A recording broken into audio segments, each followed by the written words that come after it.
Ауылдық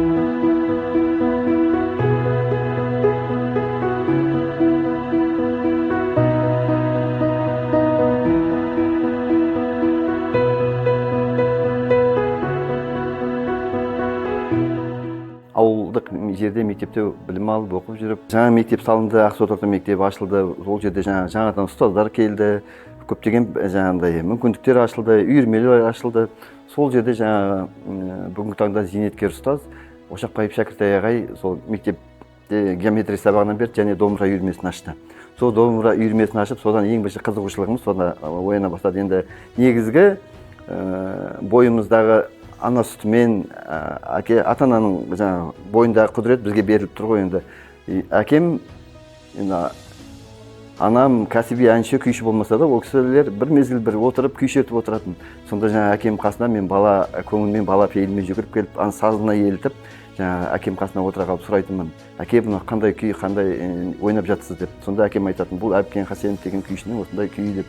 Тағы ақын сері Қорамсаулының әудем жерден ойнайтын. Сонда балалық бір ішкі жан дүниемді бір қозғап, сол жаным жақсы көріп, сол әуенге деген қызығушылықтарым басталды. Содан жаңағы Ошақбаев Шәкіртай ағай бізге домбыраның пернелерін басуды, қағыстарды үйретіп, соның Хабиболла Тастановтың би күйін үйретіп, солай міне қызығушылығым арта бастады. Сынып жетекшіміз неміс тіл пәні мұғалімі болды, Өлмесек Нұғыман қызы Есілбаева деген. Сол Өкен апай дейміз. Өкен апай сол бір баламыз 5-6 сыныпта оқып жүрсек керек. Сонда есіктің алдында ойнап жүрген балалардың ішіне маған қарата айтқан сөзі әлі күнге дейін есімнен кетпейді: осымен қанатымнан түбі бір жақсы азамат шығады деген. Сол әлгі сөз менің жадымда жатталып қалды. Сол мені қанаттандырды, шабыттандырды десе керек. Мұқият Қойшыбайұлының сөзіне жазылған «Өмір өзен» атты әнді сіздердің назарларыңызға композиция түрінде ұсынбақпыз. «Өмір өзен» композициясы орындайтын автор.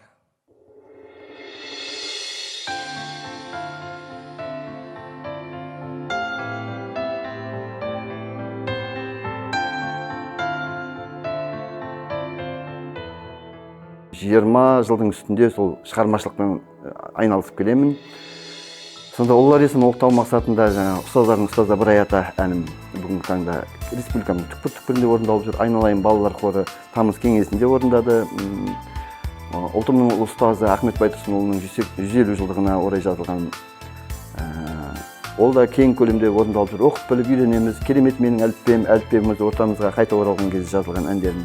Өзімнің өмірімнің бір бөлшегі, сол өзімнің жан қалауым, осы ұлт болашағы ұрпақ тәрбиесіне деген махаббатым, ұлт болашағы ұрпақ тәрбиесіне деген бір ерекше құрметім. Бауыржан Момышұлының керемет сөзі бар ғой: өз ұлтын мақтаныш етпеген адам сатқын деп. Егеменді ел болып, өзіміз жаңағыдай өз алдына отауымыз тігіп, енді қадам басып келе жатқан кездерде, мысалы біз қандай болса да айлықтың бәріне жаңағыдай қанағат тұтып, ең бастысы бізге бойымызда, бізге ұстаздық еңбек жолымызға деген бір құрмет, ұрпақ тәрбиесіне деген үлес қосу басты мақсатымыз болды. Сол жолда аянбай тер төгіп, еңбек еткен адамға бақыт басын иеді дегендей, сол еңбектене бердік. Сол бүгінгі таңда сол еңбегіміздің нәтижесін көріп отырмыз. Ұрпақтарымыздың, шәкірттеріміздің жеткен жетістіктерін көріп отырмыз. Қаншама шәкірттеріміз жаңағы өзіміз жалғап, музыка саласы болсын, музыка саласы болмаса да, басқа салаға болса да, ең бастысы жаңағыдай ұлттық құндылықтарымызды бойларына дарытқан, білімді, білікті, заман талабына сай шыңдалған ұрпақ болып өсіп жатыр. Атындағы нөмірі 70-ші мектеп лицейінің музыка пәні мұғалімі.